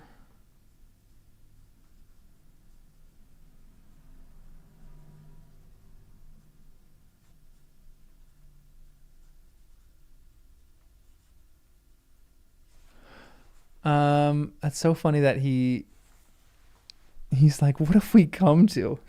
He's like, Strider's the king? What is going on? And I'll not deny that I'll sleep easier tonight with a lighter heart. You've given me a powerful lot to think over, but I'll put that off until tomorrow. I'm for bed, and I've no doubt you'll be glad of your beds too. Hey, Knob, he called, going to the door. Knob, you slow coach. Knob, he said to himself, slapping his forehead. Now, what does that remind me of? Not another letter you've forgotten, I hope, Mr. Butterbeer, said Mary.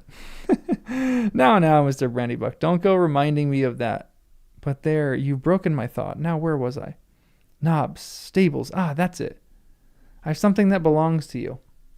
If you recollect Bill Fernie and the horse thieving his ponies as you bought, well, it's here. Come back all of itself it did. But where it had been to, you know better than me. It was as shaggy as an old dog and as lean as clothes rail. But it was alive. Bill, this makes me so happy. You know that scene in oh my gosh. You know that scene in Homeward Bound, the literal chapter title of this, where the dog goes, "Oh, Peter, this is Lord of the Rings." Sam's going to go, "Oh, Bill." And Bill's going to go off and go, "Oh, Sam, Samwise, my dearest Samwise. This is so lovely.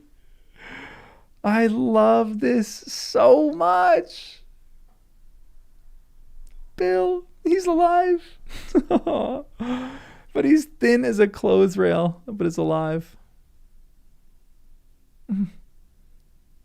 I want a full movie about the travels of Bill. I want a full chapter on the journey and the travels of Bill the Pony. I need to know what he was up to. I need to know why he's thin as a rail. I need to know how many wolves he kicked in the face. Bill must have seen some stuff. There were some issues that he had. Imagine Bill can talk. That's a plot twist. Bill just walks in and he's like, "Oh, hey, what's up, Sam? How you doing? I had a rough time when you left, man. It was brutal." Yeah, the Bill's Lost Days Avatar style. Yes, I would love that. Bill teams up with the duck and the quail and the leeches, please. Honestly, I feel like I would love a movie like that. I feel like Tolkien would love a movie like that. The Travels of Bill the Pony. Honestly, that feels right up Tolkien's alley.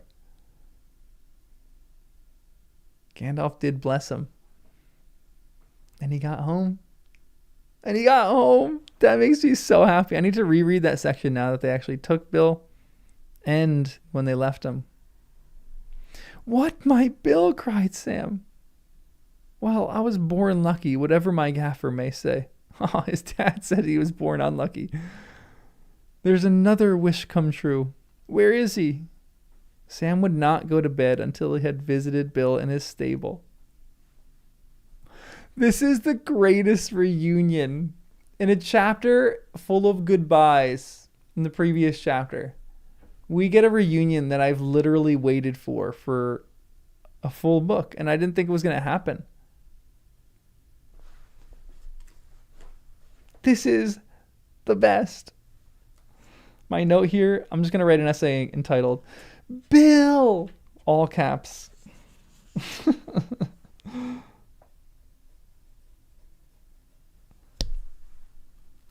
That is the best. Bill the Pony. Who should they cast as Bill the Pony? That's the real question.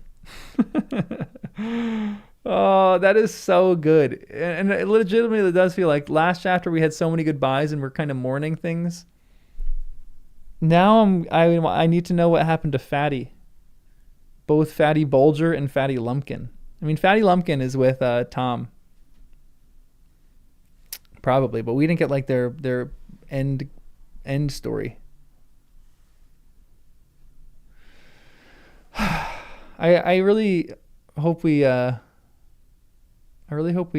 know where Fatty is. We find out where Fatty is. Sir William Pony Esquire.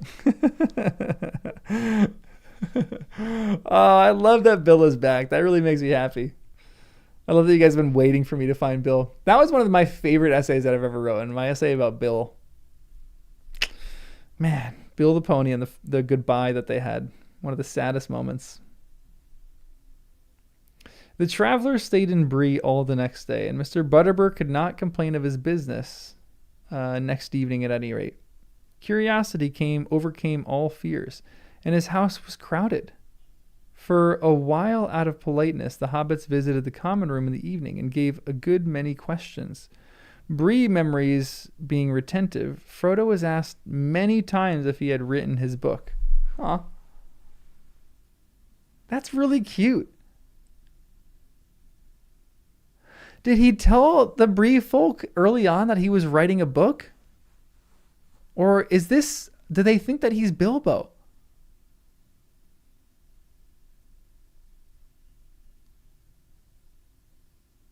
Do they think that he's Bilbo? Oh, as a cover-up. That was his cover-up story. That's right. That's great. I kind of would have loved if they actually just mistook him for Bilbo. That would have been something... Frodo would have liked that if he was mistaken for Bilbo there. He's writing a book about hobbits outside the Shire. That's right. That's crazy. I completely forgot about that. That's cool that they have a memory of that. I like Bree folk. This is like Bree feels like a little bit like New York City. Everyone is kind of grumpy in New York City, and everyone like just stays on their own. But everyone is really thoughtful in that city. Bree is kind of like that. Like everyone's a bit grumpy. It's raining there always, but they're really kind and they remember stuff. Yeah, it's only been about a year, but I don't think I would remember that. If someone came to me one time, a Hobbit, and they're like, "Oh yeah, I'm writing a book about outside of hobbits," I don't know if I would remember. Especially with everything going on in Bree. Oh yeah, I mean, it's not hard to have a better memory than me. Bree folk have a way better memory than me. Yeah, Frodo did make a big impression last time. That is very, very true. Well, there was a lot of stir in that town, so that's kind of true. It was tangled up in the story of this disappearing hobbit. Yeah, that's kind of true. I think if something like that happened, you'd probably remember the surrounding events. That's still kind of cute, though. He was writing a Yelp review of the Prancing Pony. All right, let's keep reading. Not yet, he answered. I am going home now to put my notes in order. He promised to deal with the amazing events at Brie, and so give a bit of interest to a book that appeared likely to treat mostly of the remote and less important affairs away south. Then one of the younger folk called for a song, but at that a hush fell, and he was frowned down, and the call was not repeated. Evidently, there was no wish for uncanny events in the common room again. Huh. That's funny. Was the last time they were singing, is that when Frodo disappeared?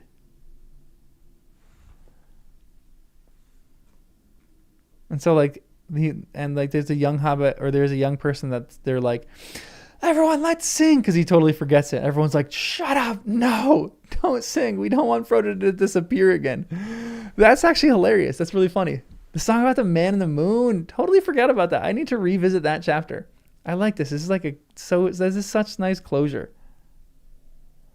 Evidently, there was no wish for any uncanny events in the common room again.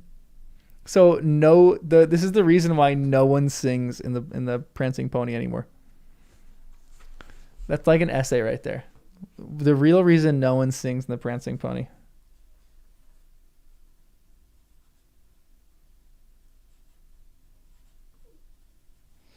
No singing in the Prancing Pony. No trouble by day, nor any sound by night disturbed the peace of Brie while the travelers remained there. But the next morning they got up early, for as the weather was still rainy, they wished to reach the Shire before night, and it was a long ride. The Brie folk were all out to see them off, and were in merrier mood. And the Brie folk were all out to see them off, and were in merrier mood than they had been for a year. And those who had not seen the stranger in all their gear before gaped with wonder at them, and at Gandalf with his white beard and light that seemed to gleam from him, as if his blue mantle was only a cloud over sunshine. And at the four hobbits, like riders upon errantry, out of almost forgotten tales, even those who had laughed at all the talk of the king began to think there might be some truth in it. Well, good luck on your road, and good luck to your homecoming, said Mr. Butterbur. I should have warned you. Before that all's well. Wait, sorry, I can't read right now. I should have warned you before that all's not well in the Shire neither, if what we hear is true. Funny goings on, they say. But one thing drives out another. I was so full of my own troubles. But if I may be so bold, you've come back and changed from your travels, and you look now like folk as can deal with troubles out of hand. I don't doubt you'll soon set all to rights. Good luck to you. And the oftener you come back, the better. I'll be pleased. Butterbur has some great lines. The oftener you come back, the better I'll be pleased. I'm going to start saying that too. Butterbur's got some really great little one-liners. Hey, the oftener you come back, the better I'll be pleased. And then he said, what was the other thing? It's been the nicest chat I've had in a month of Mondays. He's just like a typical barman that is just hanging out, has like good little one-offs, one-liners. I love him. But that's also an ominous warning. What is going on in the Shire? What's going on in the South Farthing? They wished him farewell and rode away and passed through the west gate and on toward the Shire. Bill the pony was with them. Yes! Bill is coming back to the Shire, and he's going to be nursed to health by Sam.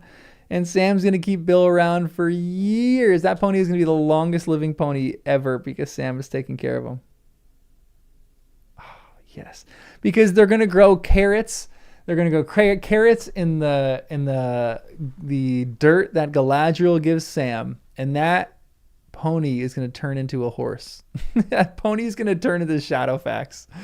It's going to be better than Shadowfax.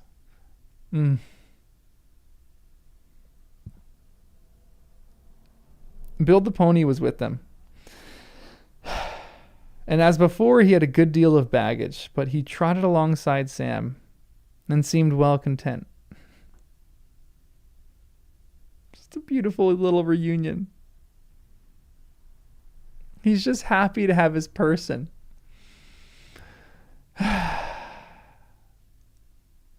Change the Super Chat goal. 5 essays to make fun of Eowyn. No, I can't do that because the last goal was 10 to never make fun of her again.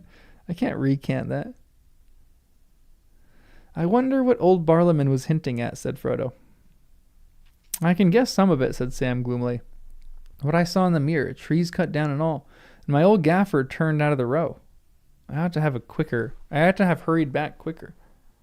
Oh, if Sam's dad is turned out of his house, I would be so mad.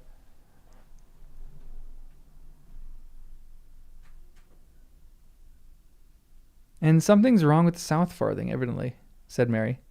There's a general shortage of pipeweed. Whatever it is, said Pippin.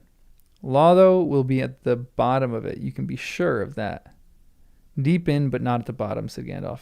You have forgotten Saruman. He began to take an interest in the Shire before Mordor did. Interesting. Well, we've got you with us, said Mary, so things will soon be cleared up. I am with you at present, said Gandalf. But soon I shall not be. I am not coming to the Shire. You must settle its affairs yourself. That is what you have been trained for. Do you not yet understand? My time is over. It is no longer my task to set things to rights, nor to help folk to do so. And as for you, my dear friends, you will need no help. You are grown-ups now. Grown indeed very high, among the great you are. And I have no longer any fear at all for any of you. Oh, this is like a parent. This is also kind of sad. And Gandalf is like, everything that you've been doing before this has just been training for this moment. Frodo, the entire time you carried the ring, that was just training for this moment. You've been training your whole life for this. That's actually hilarious.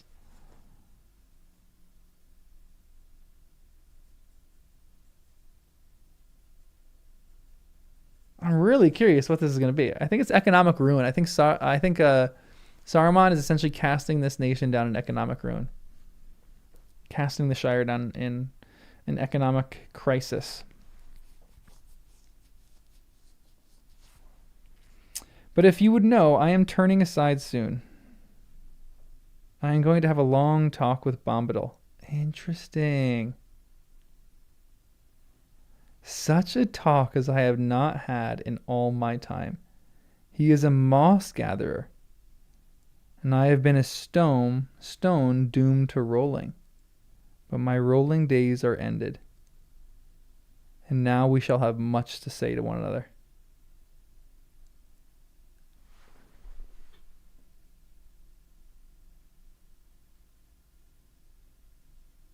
Ooh.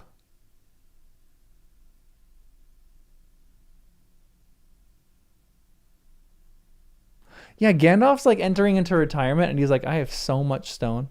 He became Mick Jagger. I know, for real. How much would you want to be a fly on the wall for that conversation? If there's one conversation that I could be privy to, it would be this conversation. I mean, I talked about the Arwen and Elrond conversation. I don't want to be a fly on the wall for that. I would love to, but that seems too personal. This one, please. Transform me into a fly. If I'm an eagle, I'm soaring just out of reach, but just so enough that I could hear.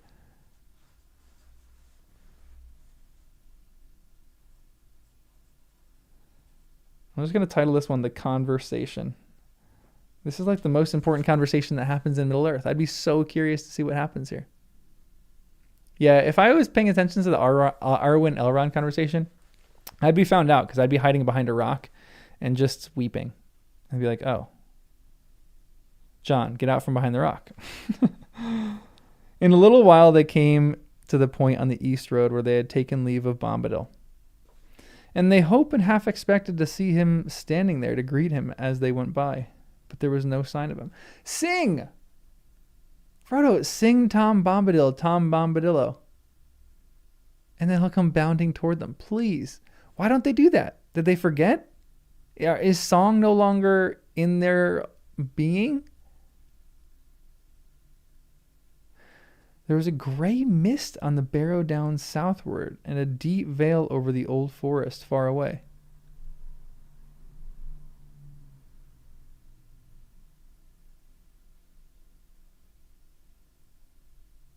Huh. I know they're not in danger, but man. Michael, thanks for the 5. He's getting ready to go west. He has to talk about Bombadil to understand heavenly rest. Huh. Is that speculation? Is that appendices stuff? Oh, spoilers. Feels like a light spoiler. I still want to be a fly on the wall for that conversation. I just want to understand what's going on. Does that mean, I'm not going to ask questions. Hypothetical or theoretical. Don't answer these. Does that mean Tom has been west? Has Tom been everywhere? Silmarillion stuff. Interesting.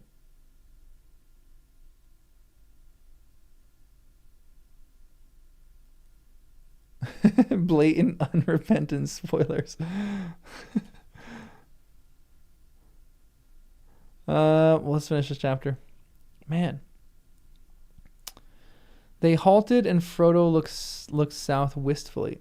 I should dearly like to see the old fellow again, he said. I wonder how he was getting on. As well as ever, you may be sure, said Gandalf, quite untroubled. And I should guess not much interested in anything that we have done or seen, unless perhaps in our visits to the Ents. There may be a time later for you to go and see him. But if I were you, I should press on now for home, or you will not come to the Brandywine Bridge before the gates are locked. There aren't any gates, said Merry. Not on the road. You know that quite well. There's the Buckland Gate, of course, but they'll let me through at any time. There weren't any gates, you mean, said Gandalf. I think you will find some now. And you might have more trouble even at the Buckland Gate than you think. But you'll manage all right. Goodbye, dear friends. Not for the last time, not yet. Goodbye. He turned Shadowfax off the road, and the great horse leaped from the green dike that here ran beside it. And then, at a cry from Gandalf, he was gone, racing toward the Barrow Downs like a wind from the north. Well, here we are, just the 4 of us that started out together, said Merry. We have left all the rest behind, one after another. It almost seemed like a dream that has slowly faded. Not to me, said Frodo. To me, it feels more like falling asleep again.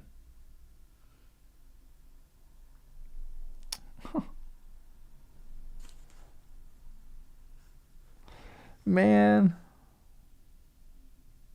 Which is such a good ending for this chapter. Because Merry and Pippin and Sam have gone through it.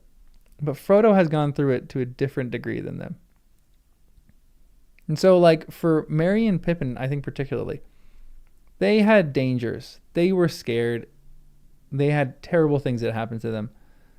But there was still adventure in it. And there was still the excitement of it. And so, they go off to a dream, and now they're back in the real world. And they're woken up from that dream world that they were in. For Frodo, it's the opposite. He was in his dream world and endured so much pain and so much suffering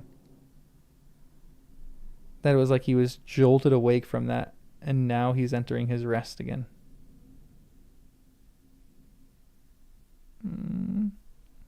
Good for Frodo. That line does hurt, though. Really encountering some trauma here. He's gonna have to deal with this a lot. Man, that's a sad one.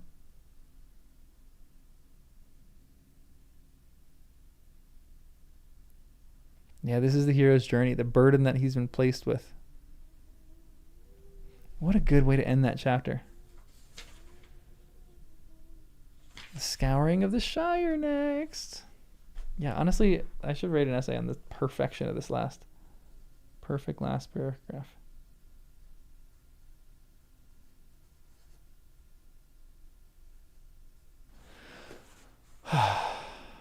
Bad time for a shortage of pipeweed. Man, so good.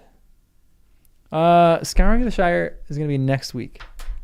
Let me look at my schedule real quick, cause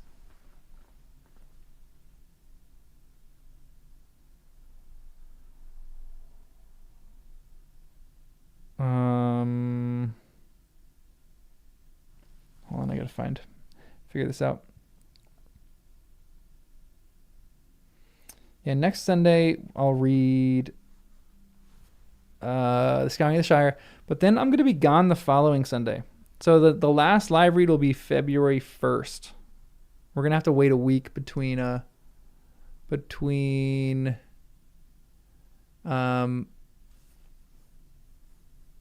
week between this next chapter, the Scouring of the Shire chapter, and the final chapter. Which is a bummer. I kind of don't want to do that, but I have to because I'm not going to be here in 2 weekends. Man, that was a great chapter. But everyone, set your schedules for that. So next chapter, Scouring of the Shire, is next week. It's going to be frustrating. I really don't want to have to wait a week in between. But it'll give time for the essays to catch up. Yeah, I probably will need a lot of essays on that one too. I still haven't even done... I mean... We're a chapter ahead of the essays. So that week we'll give the essays time to maybe catch up. Because I probably still have there's probably still 10 essays to write before we even get to the end of this chapter. Maybe even more. There's going to be a lot that I have to publish on these last two chapters that I've read. Tomorrow is the first essay that comes out about that. And that's not even necessarily an essay. It's just a weird little thing that I made. But then I'm going to start talking about the chapter. Oh, you're going to Diagon Alley. Love that. So mark your calendars. Same thing. It's going to be right after break the sound barrier. Hot take. The Scouring of the Shire is the worst chapter. Interesting. Mr. Donato, thanks for the $5. You can almost hear a hint of old Gandalf in the gray and how he gave his goodbye.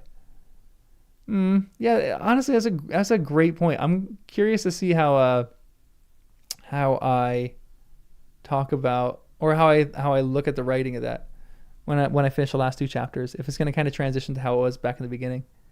That's interesting. Favorite horse in Lord of the Rings? I love Shadowfax. Love Snowmane.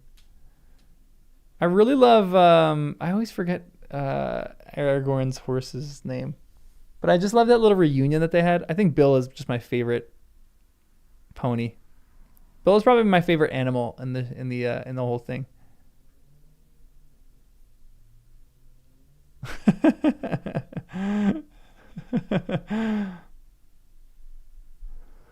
I feel like there's an essay on that one too. When we get to the Scouring of the Shire, we could do comparative essays. I might think it's the best, you might think it's the worst, and you can do an essay on your channel saying the most overrated chapter in all of Lord of the Rings. That would be a controversial one. You get so many people hating.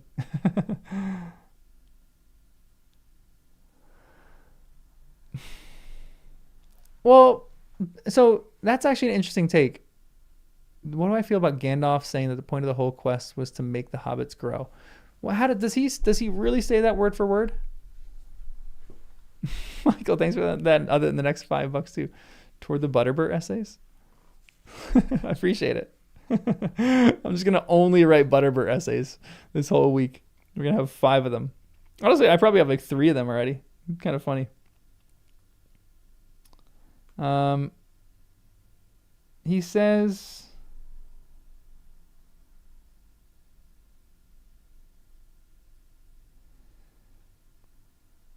I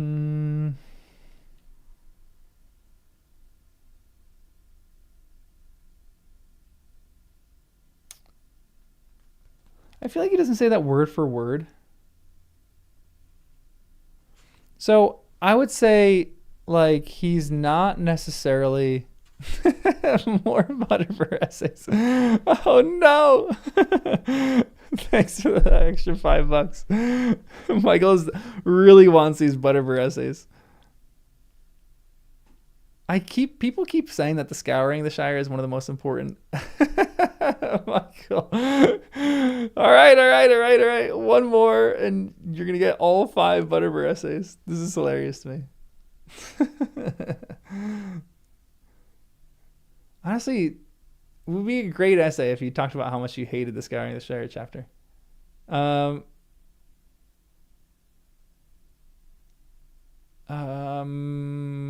was I saying? Oh, the whole point of their journey to grow. I feel like it kind of is saying that. There it is. You guys got 5 essays coming about Butterbur. I'm going to do just 2 obligatory ones on the channel. The 2 that I'm going to do are going to be, I have to make this because this was a donated thing on the channel, and I am forced to make this final essay on Butterbur because I have to. Michael, thank you for all your giving toward the Butterbur essays. That is so funny. The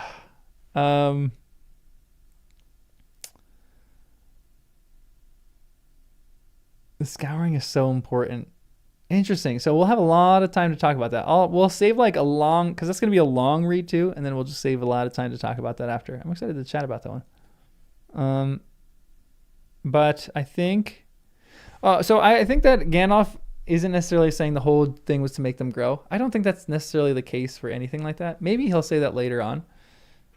I don't think that's ever the case. I don't think like, the things that you go through in your life are just there to make you grow. You just get through them and you grow through them inevitably.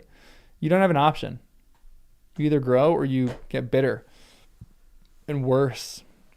And I think like the goal of your life is to get better, but you're still going to carry those scars with you. And I don't think that's like necessarily the thing that Gandalf is saying so much. I think he's like, you guys are grown up enough that you can deal with this. And this journey, you've grown a lot in this journey. So you're able to deal with the things on your own.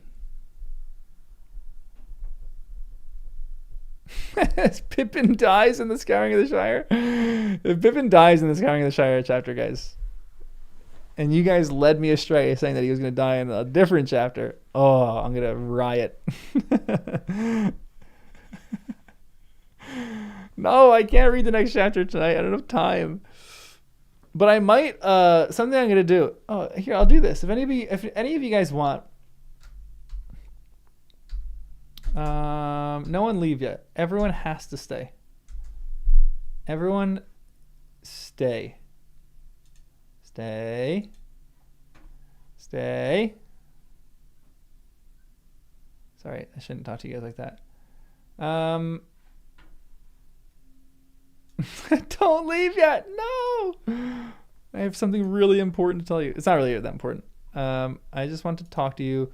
If anybody here, I'm copy pasting my Twitch because I don't really, we just kind of hang out on Twitch. So if you want, you can join on Twitch because I do it maybe like every other day. We just do a crossword and kind of just hang out and chill. So do that. Uh-oh. Your stream is stuck. Just when I said the most important thing. A huff. What's a huff? Melon Musk, thank you. No, just wanted to write a message. Don't have anything fun or clever to say. Thanks for the 1,000 huffs. Hungarian florins? Forint? Interesting. I've never even heard of that. I don't do cryptic crosswords because those are really too difficult for me. Wow, 1,000 Hungarian florins, whatever those things are. Forint, not florent. Pippin's eating like a. Twitch is essentially, it's just live streaming. It's pretty much like a channel of live streaming. It's where all of those gamers stream, but I just kind of do crossword puzzles. I'm so glad that these live streams are the highlights every week. Honestly, that makes me so happy. And we're gonna keep these up for life. Honestly, I feel like every Sunday I'm just gonna do something, even if we like aren't yeah, it's like YouTube, but you don't like have videos embedded in them. It's just like you're watching live streams all the time. So like YouTube, but just live streams. But yeah, I'm gonna keep this up Sundays. I think Sundays is becoming like my day where we just sit and just read a chapter of Lord of the Rings. So even when I finish everything, let's say 10 years I finish all the Legendarium, I'm still gonna just come on here every Sunday and just read a chapter or just chill and hang out and talk about Lord of the Rings with you guys. This is so fun and I love it so much. So come and hang out with us. And if you have Twitch or you just want to get Twitch and just hang out as we do crosswords, like I am probably right after this gonna spend like an hour just doing crosswords, because there's I want to do the Saturdays and the Sundays, so you can jump in on that and just hang out and do crosswords with us. Like literally in like 10 minutes I'm probably going to do it, so I'll post it in the Discord. If you want, you can join the Discord, become a member of the Discord, and I'm just going to chill and do those. So you can do those. We have like a dedicated crew that hangs out and does crosswords with us. And we're not, we have a few people who are really good. I'm not very great, really good at crosswords, but I just find them fun and kind of enjoyable, entertaining. Yeah, listen while you do a little meal prep. Yeah, Portia, exactly. Johannes, I love that you asked that. Don't like the stream, guys. Because it's the end of the stream. What's that going to do? You won your wife by imitating Darcy letters. Interesting. If you want to, you can oh, Quail, you just missed it. I just finished the read. Twitch is here. You can subscribe here. I think that's where that works. Boom. You can just follow the channel there, I think. I don't know. I really don't know how Twitch works all that much, but you're too good at crosswords. You can hang out. You can just sit and hang out and just watch us be miserable. And you can just, how do they not get this one? It's kind of fun to just be a fly on the wall. But you can do that. And then last thing I'm going to plug before I jump off is I have a first time classics channel. I know a lot of you guys already subscribed to that. But if you want to subscribe to that, I don't know why I'm speaking like this. I got for a Switch account, this one, gosh, I need to have just these links up somewhere that I can, your channel. Reading Pride and Prejudice, going through Pride and Prejudice, gonna do Wuthering Heights next, and then we'll see. This is like the book club. Oh, I posted in the wrong thing. Gosh. This is essentially like the book club that we have. And we're doing Pride and Prejudice to start. And then we're going to do Wuthering Heights next. That's probably going to be the next one. Next Pride and Prejudice read is tomorrow. So if you want, I do live reads on other channels, guys. Jump in some of the other channels. Justin TV was the old name of Twitch. That's actually crazy. I've never seen any South Park episodes. Actually, I did see one South Park episode. South Park episode of the World of Warcraft one. That's like the one everyone has seen. I do want to do Anna Karenina. I haven't read Anna Karenina in years. That's like the only real classic that I read that I remember. I actually only remember one chapter of that because it was like the most romantic chapter that I've ever read in my life. So we'll do that eventually. But if one battery's about to die, please talk about it. All right, everyone. Yeah, just jump in, subscribe to those channels. Subscribe to other channels. People in the comments have great channels too. Michael's got a great channel. Read some poetry. Tolkien Rants is a great channel. Right, has great takes. I don't know if Nemo's still here, but Nemo has a great channel called Myth Mavens that they kind of talk about Mistborn and a bunch of other stuff. So go subscribe to other people's channels. You guys got some great stuff. I love hanging out with and just reading some or watching some of your stuff. Some of your stuff. Yeah, no one's too young for Jane Austen. Agreed. Blonde Atlantis, Audrey. Fully agreed. And you said something before. What did you say before? You said something, totally forgot, about a chapter. I forgot. And I read it and I said, I need to log that. I'm going to reply to that in a second after I finished my thought. And I finished my thought and I forgot. But I enjoyed that chapter. That was a good chapter. That felt like a continuation of the last chapter, but it was fun to just have a sit down conversation. I find someone was talking about this about a totally different series. But they said something similar to like, when I reread a book like this that I love, I find myself really enjoying the small and the quiet moments. And I kind of find that too. Not that I'm rereading, but like I think some of the quiet moments that Lord of the Rings has are some of my favorite moments. Like when Baragon and Pippin kind of sit and they tour the city and they have like a meal together. Like those little quiet moments are just lovely. So I love the little Butterbur moment that we get there where they're kind of just enjoying time together. It's just lovely. Like a little short conversation. So I'm a fan of that. Warrior Cats. My niece loves that series. Ooh, yeah, E. Kern's a member from a gifted membership. Love that.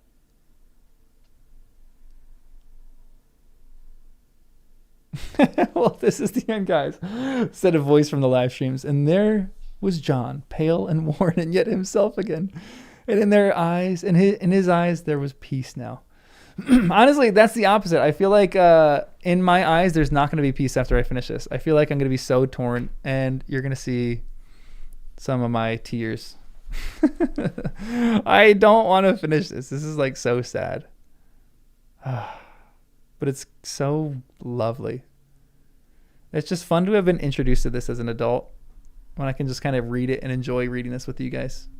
I feel this is like the honor and privilege of a lifetime. It's just so incredible. So thank you guys. You guys are honestly the best. Hold on, I changed channels. Wait, where am I? There we go. All right, guys, I am going to jump off. I'm going to go do a crossword. So if you want, join on the Twitch. I'll post it in the Discord in about 2 minutes and 38 seconds. So jump in the Discord if you want and join us. Everyone, you already know the drill. Saying bye, Galadriel, Jack. Exactly. You guys are the best. I'm going to take a walk with Wes for sure. But I'm going to take a walk after our crosswords because, I don't know, just feels like this chapter was short. We still have time. Wes is not bothering me for a walk yet. He seems content to lay there and just chill. Anyway, see you guys. Bye.